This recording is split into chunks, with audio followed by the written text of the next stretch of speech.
is that? His Majesty the King. I don't want to see him. How soon will you be disengaged? I didn't say I was engaged. Tell the King I don't want to see him. He awaits your pleasure. Go away.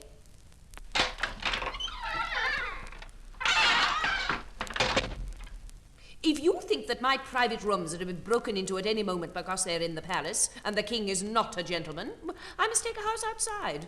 I'm writing to the agents about one now. What is our quarrel today, beloved? Ask your conscience. I have none when you are concerned.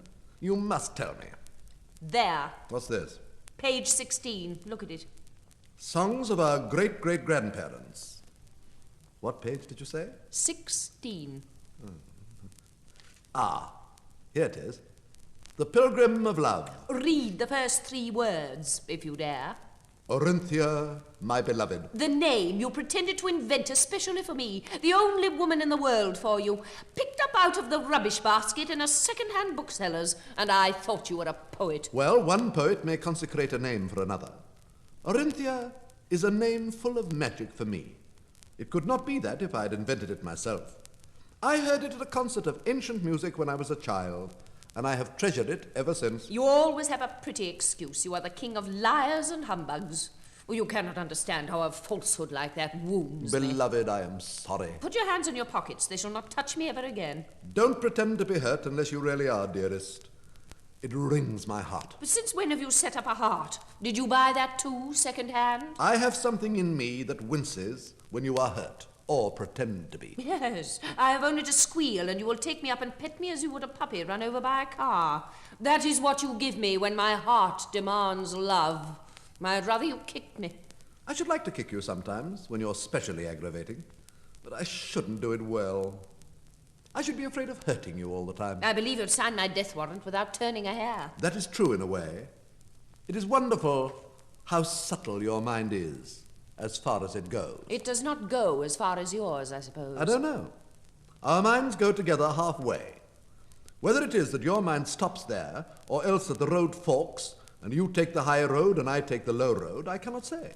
But somehow, after a certain point, we lose one another. And then you go back to your Amandas and Lysistrators, creatures whose idea of romance is a minister in love with a department, and whose bedside books are blue books. They are not always thinking of some man or other. That is a rather desirable extension of their interests, in my opinion. If Lysistrata had a lover, I should not be interested in him in the least, and she would bore me to distraction if she could talk of nothing else. But I am very much interested in her department. Her devotion to it gives us a topic of endless interest. Well, go to her. I'm not detaining you. But do not tell her that I have nothing to talk about but men, for that is a lie, and you know it. It is, as you say, a lie, and I know it. But I did not say it. You implied it. You meant it. When these ridiculous political women are with us, you talk to them all the time. You never say a word to me. Nor you to me. We cannot talk to one another in public. We have nothing to say that could be said before other people. Yet we find enough to say to one another when we are alone together. Would you change that, if you could? You're as slippery as an eel, but you shall not slip through my fingers. Why do you surround yourself with political bores and frumps and dowdy busybodies who can't talk? They can only debate about their dull departments and their fads and their election chances. Oh, who could talk to such people? If it were not for the non-editors of wives and husbands they drag about with them, there would be nobody to talk to at all. And even they can talk of nothing but the servants and the baby. Oh, listen to me, Magnus. Why can you not be a real king? In what way, beloved? Well, send all these stupid people packing. Make them do their drudgeries in their departments without bothering you about it. As you make your servants here sweep the floors and dust the furniture. We'll live a really noble and beautiful life. A kingly life. With me. What you need to make you a real king is a real queen. But I've got one. Oh, you're blind. Oh, but you're worse than blind. You have low tastes. Heaven is offering you a rose, and you cling to a cabbage. That is a very apt metaphor, beloved. But what wise man, if you force him to choose between doing without roses and doing without cabbages, would not secure the cabbages? Oh. Besides, all these old married cabbages were once roses. And though young things like you don't remember that, their husbands do. They don't notice the change. Besides, you should know better than anyone else that when a man gets tired of his wife and leaves her, it is never because she has lost her good looks. The new love is often older and uglier than the old. Why should I know it better than anyone else? Why? Because you have been married twice, and both your husbands have run away from you to much plainer and stupider women. When I begged your present husband to come back to court for a while, for the sake of appearances, he said no man could call his soul his own in the same house with you. And yet that man was utterly infatuated with your beauty when he married you. Your first husband actually forced a good wife to divorce him so that he might marry you. But before 2 years were out, he went back to her and died in her arms, poor chap. Well, shall I tell you why these men could not live with me? It was because I am a thoroughbred, and they are only hacks. They had nothing against me. I was perfectly faithful to them. I kept their houses beautifully. I fed them better than they'd ever been fed in their lives. But because I was higher than they were, and greater, well, they couldn't stand the strain of trying to live up to me.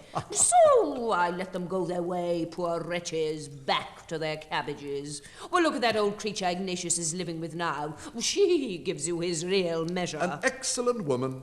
Ignatius is quite happy with her. You know, I never saw a man so changed. Well, just what he's fit for. Commonplace, bourgeois. She trots through the streets, shopping. I tread the plains of heaven. Common women cannot come where I am, and common men find themselves out and slink away. It must be magnificent to have the consciousness of a goddess without ever doing a thing to justify it. Give me a goddess's work to do, and I will do it. I will even stoop to a queen's work if you will share the throne with me. But do not pretend that people become great by doing great things.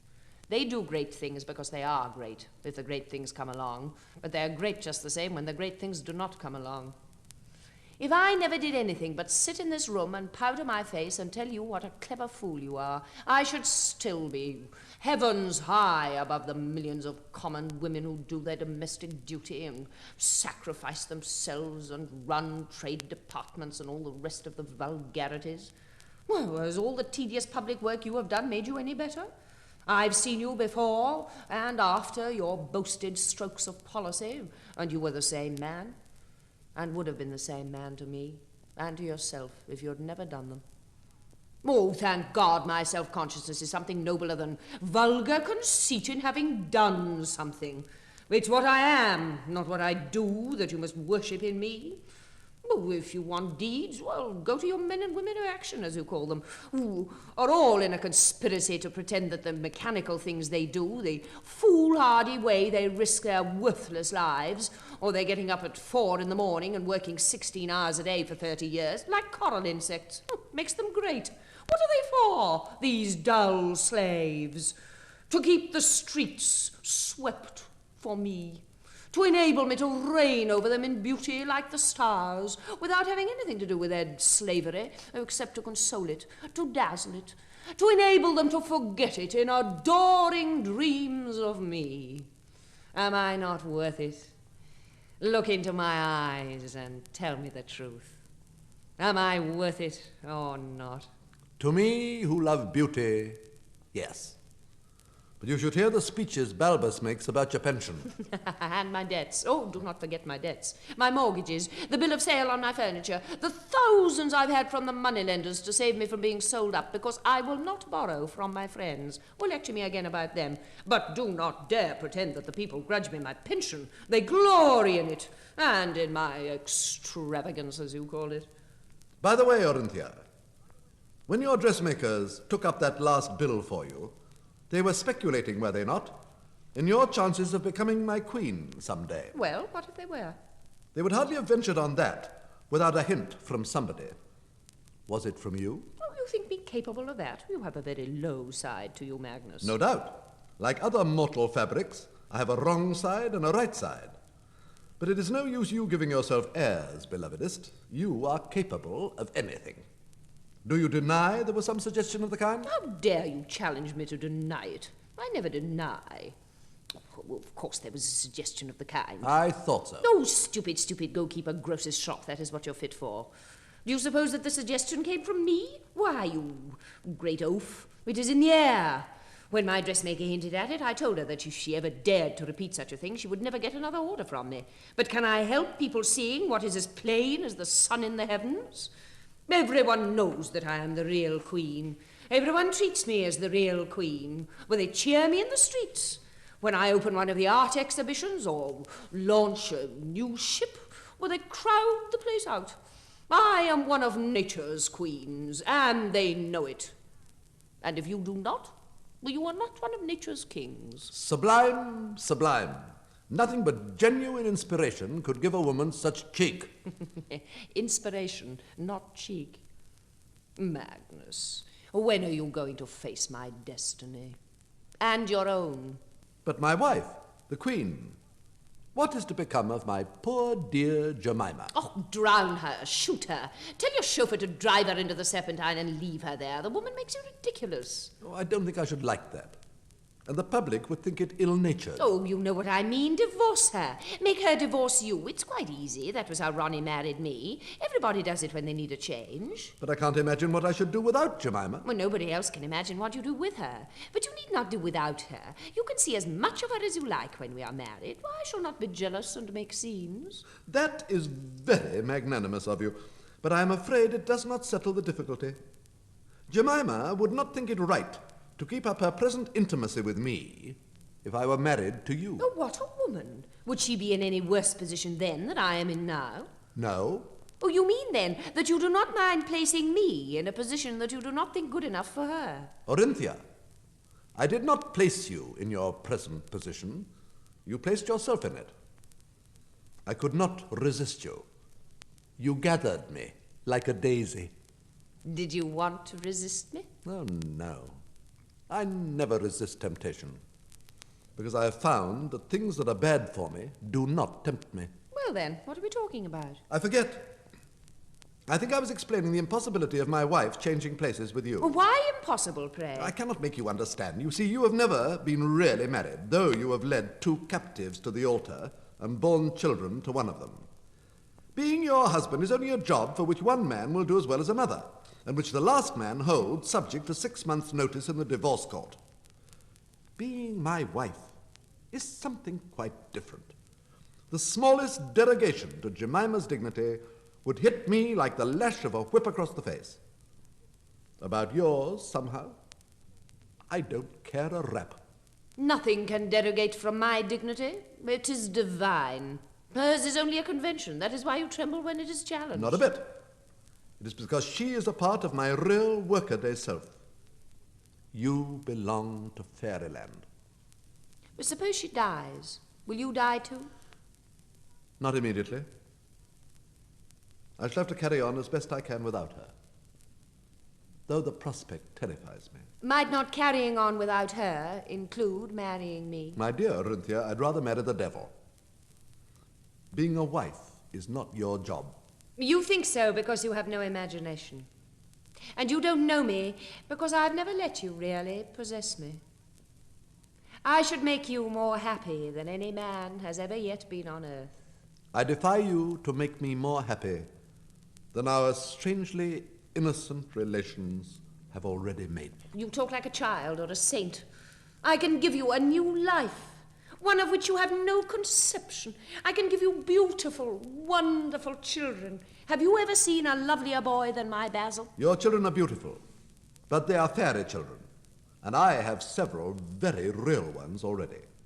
A divorce would not sweep them out of the way of the fairies. In short, when your golden moment comes, when the gates of heaven open before you, you are afraid to come out of your pigsty. If I am a pigsty is the proper place for me. I cannot understand it. All men are fools and moral cowards when you come to know them. But you are less of a fool and less of a moral coward than any man I have ever known. You've almost the makings of a first-rate woman in you. When I leave the earth and soar up to the regions which are my real, eternal home, you can follow me, and I can speak to you as I can speak to no one else. And you can say things to me that would just make a stupid wife cry. There is more of you in me than of any other man within my reach. There is more of me in you than of any other woman within your reach. We are meant for one another. It is written across the sky that you and I are queen and king. Well, how can you hesitate? What attraction is there for you in your common, healthy, jolly lumps of children and your common housekeeper wife and the rabble of dowdies and upstarts and intriguers and clowns that think they are governing the country when they're only squabbling with you? Well, look at me, man. Again and again, am I not worth 1,000,000 such? Is not life with me as high above them as the sun is above the gutter? Yes, yes, yes, yes, of course. You are lovely, you are divine. And you are enormously amusing. Oh. Someday, perhaps, nature will graft the roses on the cabbages and make every woman as enchanting as you, and then what a glorious lark life will be. But at present, what I come here for is to enjoy talking to you, like this, when I need an hour's respite from royalty, when my stupid wife has been worrying me, or my jolly lumps of children bothering me, or my turbulent cabinet obstructing me, when, as the doctors say, what I need is a change. You see, my dear, there is no wife on earth so precious, no children so jolly, no cabinet so tactful, that it is impossible ever to get tired of them. Jemima has her limitations, as you have observed, and I have mine. Now, if our limitations exactly corresponded, I should never want to talk to anyone else, and neither would she. But as that never happens, we are like all other married couples. That is, there are subjects which can never be discussed between us because they are sore subjects. There are people we avoid mentioning to one another because one of us likes them and the other doesn't. Not only individuals, but whole sorts of people. For instance, your sort. My wife doesn't like your sort, doesn't understand it, mistrusts and dreads it. Not without reason, for women like you are dangerous to wives. But I don't dislike your sort. I understand it, being a little in that line myself. At all events, I am not afraid of it, though the least allusion to it brings a cloud over my wife's face. So, when I want to talk freely about it, I come and talk to you. And I take it she talks to friends of hers about people of whom she never talks to me. She has men friends from whom she can get some things that she cannot get from me. If she didn't do so, she would be limited by my limitations, which would end in her hating me. So I always do my best to make her men friends feel at home with us. A model husband in a model household. And when the model household becomes a bore, I am the diversion. Well, what more can you ask? Oh, do not let us fall into the common mistake of expecting to become one flesh and one spirit. Every star has its own orbit, and between it and its nearest neighbor there is not only a powerful attraction, but an infinite distance. When the attraction becomes stronger than the distance, the two do not embrace. They crash together in ruin. We too also have our orbits, and must keep an infinite distance between us to avoid a disastrous collision. Keeping our distance is the whole secret of good manners. And without good manners, human society is impossible and intolerable. Would any other woman stand your sermons, and even like them? Orinthia, we are only two children at play, and you must be content to be my queen in fairyland. And I must go back to work. What work have you that is more important than being with me? None. Well, then sit down. Unfortunately, this silly business of government must be carried on. And there is a crisis this evening, as usual. But the crisis is not until 5. I heard all about it from Sempronius. Why do you encourage that greedy schemer Proteus? He humbugs you. He humbugs everybody. He even humbugs himself. And of course he humbugs that cabinet, which is a disgrace to you, which is like an overcrowded third-class carriage. Why do you allow such riffraff to waste your time? After all, what are you paid for? To be a king. That is, to wipe your boots on common people. Yes, but this king business, as the Americans call it, has got itself so mixed up with democracy that half the country expects me to wipe my perfectly polished boots on the cabinet, and the other half expects me to let the cabinet wipe its muddy boots on me. The crisis at 5 o'clock is to decide which of us is to be the doormat. And will you condescend to fight with Proteus for power? Oh, no. I never fight. But I sometimes win. Well, if you let yourself be beaten by that trickster and poseur, never dare to approach me again. Proteus is a clever fellow, even on occasion a fine fellow. It would give me no satisfaction to beat him. I hate beating people. But there would be some innocent fun in outwitting him. Oh, Magnus, you're a mollycoddle. If you were a real man, you'd just delight in beating him to a jelly. A real man would never do as a king. I am only an idol, my love, and all I can do is to draw the line at being a cruel idol. Now I really must be off. Au revoir. Oh, but it is only 25 minutes past 4. You have heaps of time before 5. Yes, but tea is at 4:30. Well, never mind your tea. I will give you tea. Impossible, beloved. Jemima does not like to be kept waiting. Oh, bother Jemima. You shall not leave me to go to Jemima. Ah, but my dear, I must. Well, no, not today. Now listen to me, Magnus. I have something very particular to say to you. You have not. You are only trying to make me late to annoy my wife. Let me go, please. Why are you so afraid of your wife? Oh, you're the laughing stock of London, you poor henpecked darling. Henpecked? What do you call this? At least my wife does not restrain me by bodily violence. I will not be deserted for your old Dutch. Orinthia, listen. Don't be absurd. You know I must go. Now do be good. Only 10 minutes more. It's past already. You're doing this out of sheer devilment. You're so abominably strong that I cannot break loose without hurting you. Must I call the guard? Oh, do. It'll be in all the papers tomorrow. Fiend! Orinthia, I command you. Very well then, you she-devil. You shall let go. You shall. Orinthia!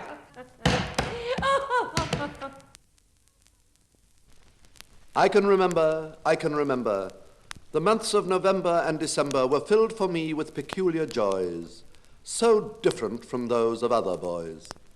For other boys would be counting the days until end of term and holiday times. But I was acting in Christmas plays while they were taken to pantomimes.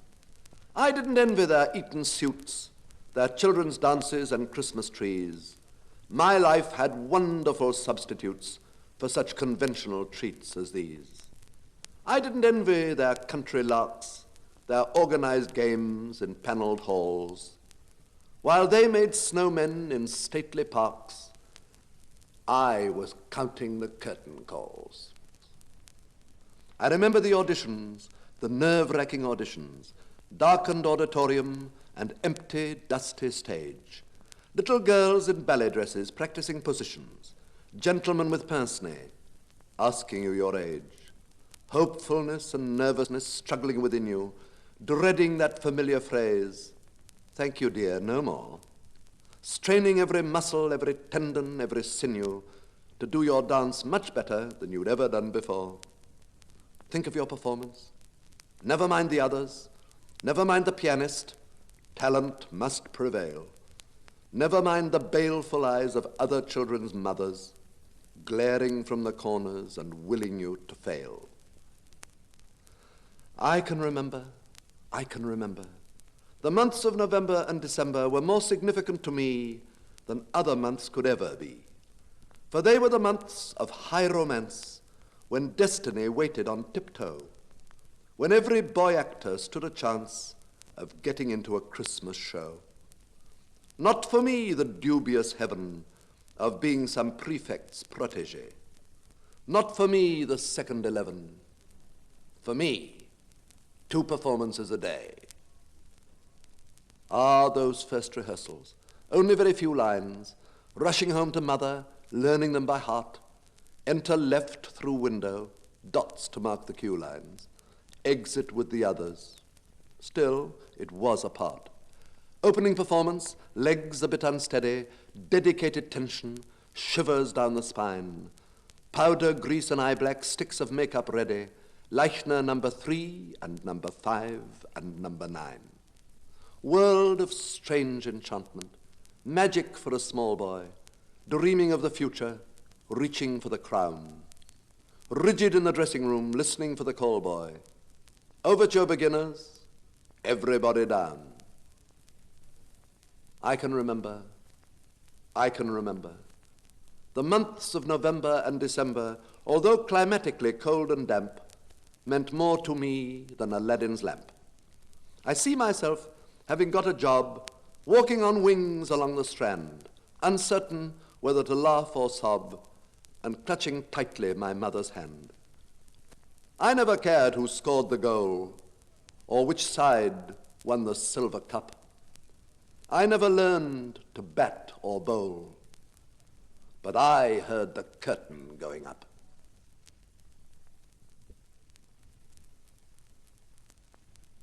Deep in our subconscious, we are told, lie all our memories, lie all the notes of all the music we have ever heard, and all the phrases those we loved have spoken.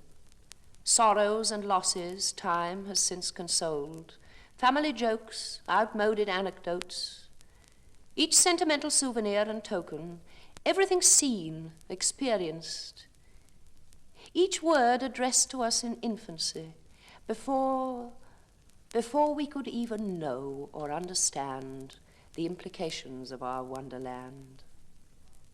There they all are.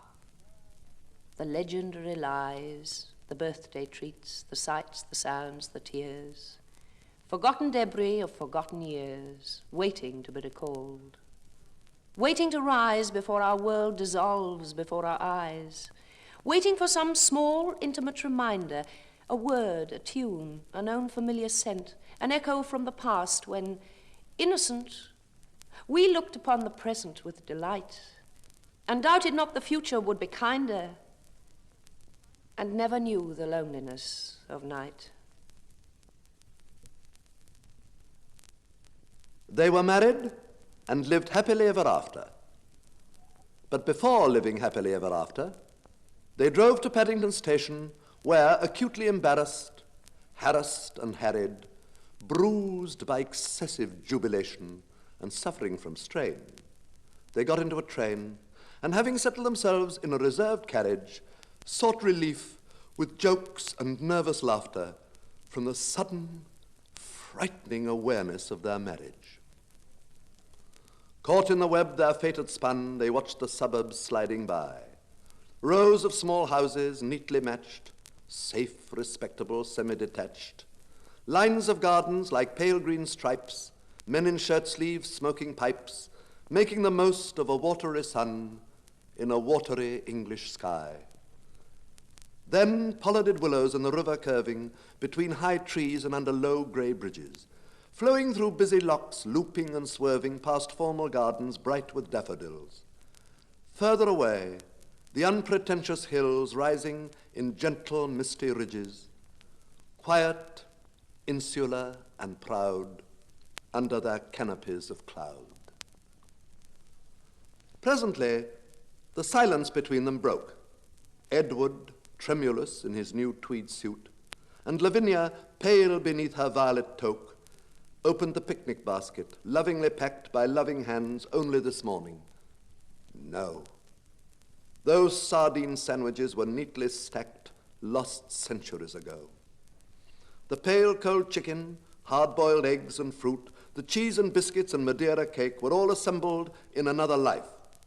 Before, I now pronounce you man and wife, had torn two sleepers suddenly awake from all that hitherto had been a dream, and cruelly hurled both of them, shivering into this sweeping stream, this alien, mutual, unfamiliar world.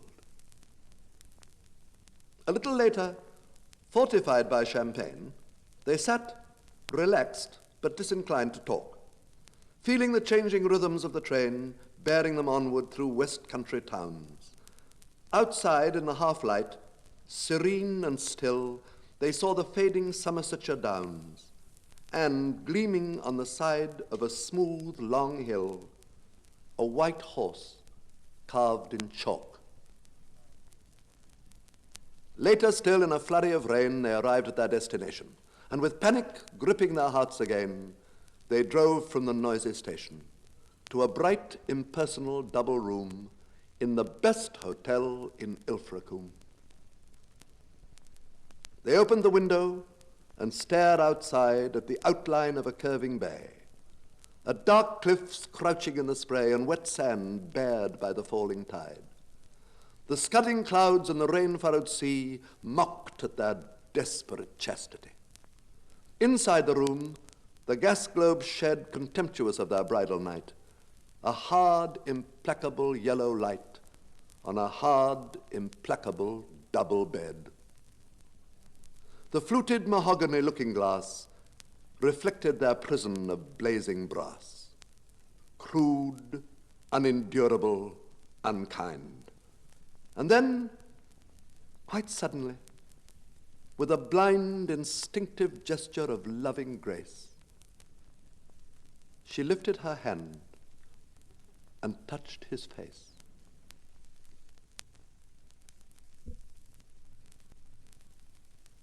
Mrs. Mallory went to a psychiatrist on the advice of Mrs. Silvera, who had been twice divorced and considered herself to be maladjusted. Mrs. Mallory, who had never been divorced at all, considered that she also was maladjusted, not for any specific reason, really, nothing you could put your finger on, but a definite feeling of dissatisfaction with life in general and Mr. Mallory in particular. And Deirdre, too, who was no comfort and solace to her mother, though at her age she should have been, but she was an unpredictable character who devoted too much time to rock and roll, and none at all to domestic science, and helping in the house, and keeping a wary eye open for Mr. Wright to come along and sweep her away to a series of social triumphs, in Washington possibly, or at least Baltimore, which Mrs. Mallory could read about in the gossip columns, and then send the cuttings to Irma in Minneapolis, who would have to read them whether she liked it or not. Mrs. Mallory lay on the psychiatrist's sofa, with her arms relaxed at her sides, and her feet sticking up, one to the right and one to the left, like a mermaid's tail. The psychiatrist sat behind her out of range and waited politely for her to begin to talk, which she was only too eager to do after the first shyness had worn off and he had asked her a few routine questions. She talked and talked and talked and talked. So much came tumbling out of her, more than she could ever have believed possible. But then, of course, unlike Mrs. Silvera, he didn't interrupt and say things like, "Oh, that reminds me of when I went to Atlantic City with my first husband," or, "I feel exactly the same, dear, naturally, but I have to control my feelings on account of being so strictly raised." The psychiatrist didn't seem to be reminded of anything at all. He sat there so quietly that once Mrs. Mallory looked round to see if he had dropped off, but he hadn't. There he was, scribbling away on a pad and occasionally nodding his head. She told him all about Deirdre and Mr. Mallory coming home from the Rotarian lunch and taking his pants off on the landing and shouting, "Everything I have is yours, you're part of me," so loudly that Beulah had come out of the kitchen and seen him with all his lower parts showing and his hat still on. She also told the psychiatrist about the man in the subway who had pressed himself against her from behind and said something that sounded like "ugh, ugh," which was one thing she had never told Mrs. Silvera, perhaps on account of her having been so strictly raised. She told him as well about the extraordinary dream she had had on the night following the Beadmeyers' anniversary party. But when she was in the middle of it, before she had even got to the bit about the horse, he suddenly rose and smiled and said that he hoped to see her next Friday at the same time. So she got up from the couch, feeling a little dizzy and aware that her left foot had gone to sleep, but when she stamped it, it was all right. She felt much better when she got home, and much, much less maladjusted. And when Mr. Mallory came home from the office, she had put on her new hostess gown, which she had only worn twice, once at the Beadmeyers and the other time at the Palisades Country Club on Christmas Eve. Also, she had rubbed some Shalimar behind her ears and greeted him with an all-embracing, welcoming smile. But it was none of it any use, really. When dinner was over, they looked at television, as they always did, until it was time to go to bed. Mr. Mallory spent longer in the bathroom than usual, and the Shalimar began to wear off. But when he did come back in his pyjamas, it didn't seem to matter much anyway, because he merely belched and said, "Excuse me," automatically, blew her a perfunctory kiss, and got into his own bed. Later on, after he had read McCall's for a little, he switched off the light. Mrs. Mallory lay in the darkness, with her arms relaxed at her sides, and her feet sticking up, one to the right and one to the left, like a mermaid's tail. And a tear rolled down her face, all the way down to her chin.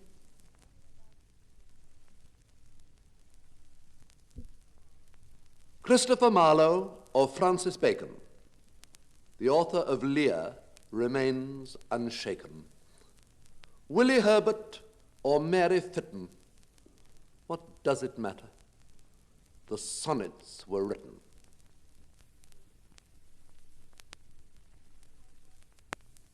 Do I believe in God? Well, yes, I suppose, in a sort of way.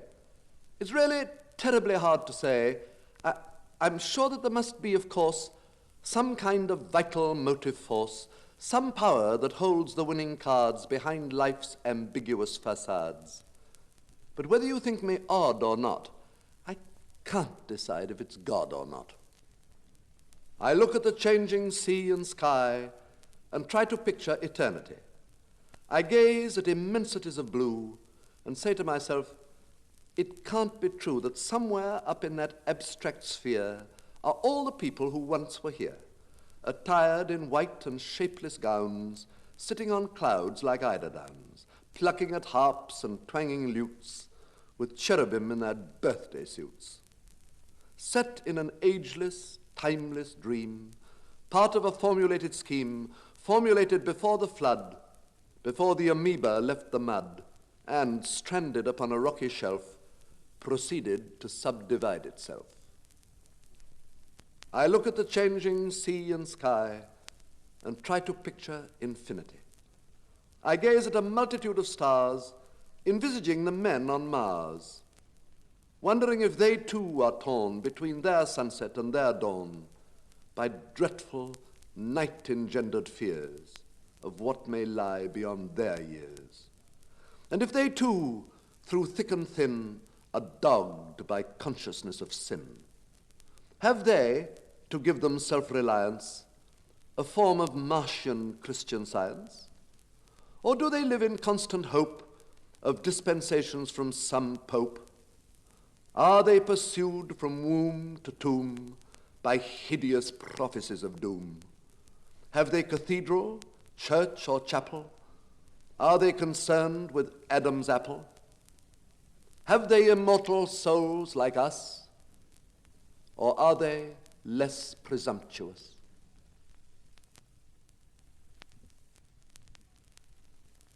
Dearest Mamma, here we all are, safely arrived, with everything unpacked excepting the pilgrim basket and Laura's box, which we're leaving until after tea, because we want to go down to the sea and look for seaweed and limpets on the rocks, and walk along the sands towards the caves on the very edge of the waves.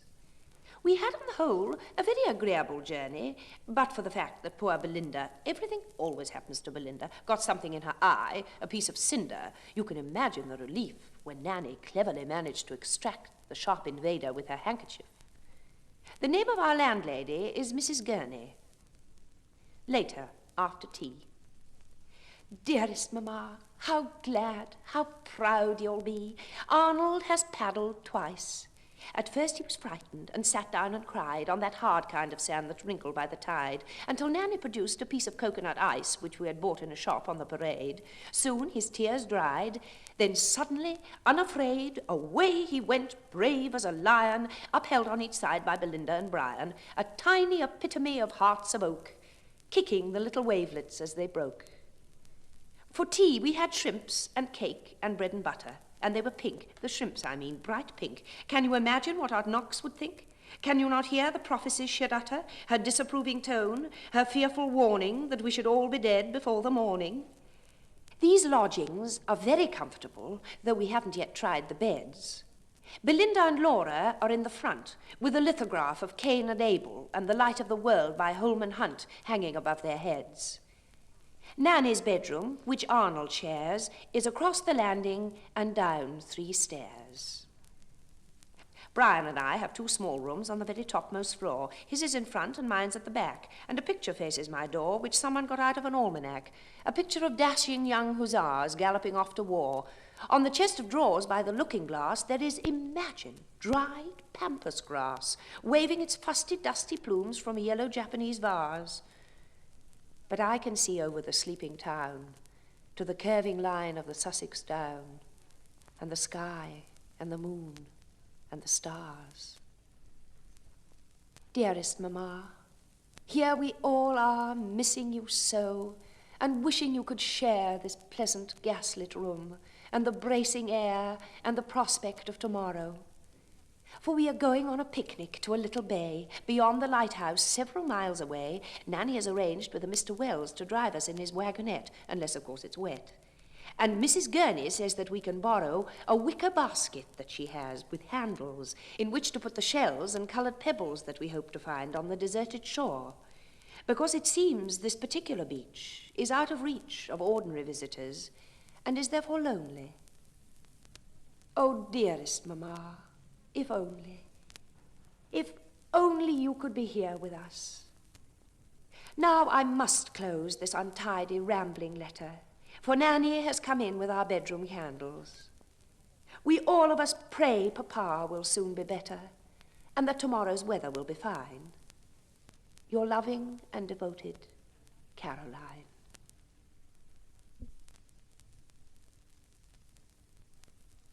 When Queen Victoria died, the whole of England mourned, not for a so recently breathing old woman, a wife and a mother and a widow, not for a staunch upholder of Christendom, a stickler for etiquette, a vigilant arbiter of moral values, but for a symbol of security and prosperity, of my country right or wrong, of good is good and bad is bad, and what was good enough for my father ought to be good enough for you.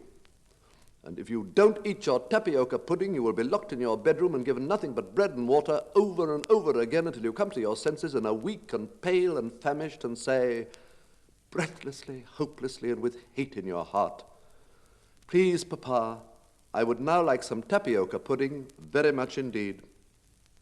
A symbol, too, of proper elegance, not the flaunting, bejeweled kind that later became so popular, but a truly proper elegance, an elegance of the spirit, of withdrawal from unpleasant subjects, such as sex and poverty and pit ponies, and little children working in the mines, and rude words and divorce and socialism, and numberless other inadmissible horrors. When Queen Victoria died, they brought her little body from the Isle of Wight, closed up in a black coffin, finished and done for, with no longer any feelings and regrets and memories of Albert, and no more blood pumping through the feeble veins, and no more heart beating away as it had beaten for so many, many tiring years. The coffin was placed upon a gun carriage and drawn along sadly and slowly by English sailors. But long before this, the people had mourned and walked about the streets and the parks and Kensington Gardens, silently, solemnly, and dressed in black. Now, with the news already a few days old, the immediate shock had faded. This business of the funeral was less poignant than the first realization of death. This was a pageant, right and fitting, but adjustments were already beginning to be made. This was something we were all used to, this slow solemnity, this measured progress to the grave. If it hadn't been for the gun carriage and the crowds and all the flags at half-mast and all the shops being closed, it might just as well have been Aunt Cordelia, who died a few months earlier in Torquay and had to be brought up to London by the Great Western in a rather larger coffin and driven slowly, oh so slowly, to the family burial ground at Esher, with all the relatives driving behind, wearing black, black, black, and peering furtively out of the carriage windows to note for a moment that life was going on as usual. For Aunt Cordelia was no symbol, really, and her small death was of little account. She was, after all, very old indeed, although not quite so old as Queen Victoria. But on the other hand, she didn't have so much prestige, except, of course, in her own personal mind, and that was snuffed out at the same moment as everything else. Also, unlike Queen Victoria, she had few mourners, just a family, and Mrs. Stokes, who had been fond of her, and Miss Esme Banks, who had looked after her in Torquay, and two remote cousins who couldn't rightly be classed as family because they were so very far removed, and only came to the cemetery because it was a sign of respect. Respect, what is more, without hope, for there was little or no likelihood of their being mentioned in the will. But there they were all the same, both tall and bent, in black toques with veils, and both crying.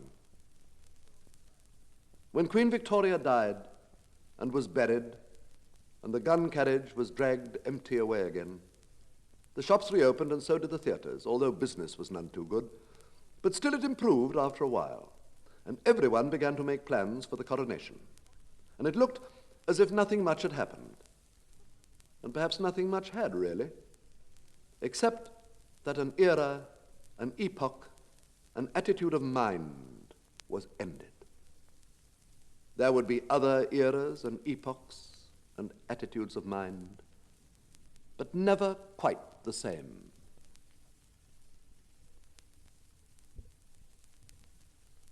I expect you've heard this 1,000,000 times before, but I absolutely adored your last play. I went 4 times, and now to think that here I am actually talking to you, it's thrilling. Honestly, it is. I mean, it's always thrilling, isn't it, to meet someone really celebrated?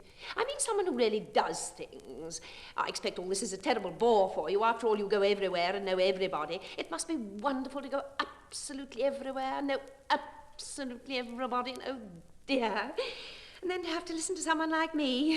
I mean, someone absolutely ordinary, just one of your public. No one will believe me when I tell them that I've actually been talking to the great man himself. It must be wonderful to be so frightfully brainy and know all the things you know. I'm not brainy a bit, neither's my husband, just plain humdrum, that's what we are.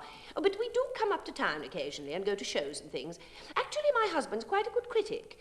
Well, not professionally, of course. What I mean is that he isn't all that easily pleased. He doesn't like everything. Oh, no, not by any means. He simply hated that thing at the Haymarket which everybody went on about. Rubbish, he said, straight out like that, damned rubbish. I nearly died because heaps of people were listening. But that's quite typical of him. He just says what he thinks. And he can't stand all this highbrow stuff. Do you know what I mean? All these plays about people being miserable and never getting what they want and not even committing suicide, but just being absolutely wretched. He says he goes to the theatre to have a good time. That's why he simply loves all your things. I mean, they relax him and he doesn't have to think. And he certainly does love a good laugh.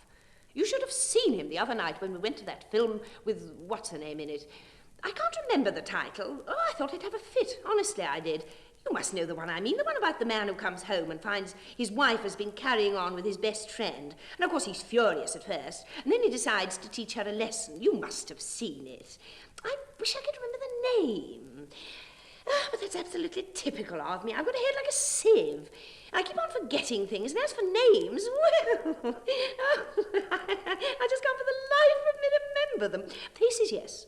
I never forget a face, because I happen to be naturally observant, always have been, ever since I was a tiny kiddie. But names, oh dear, I'm quite hopeless. I do feel such a fool sometimes. I do, honestly.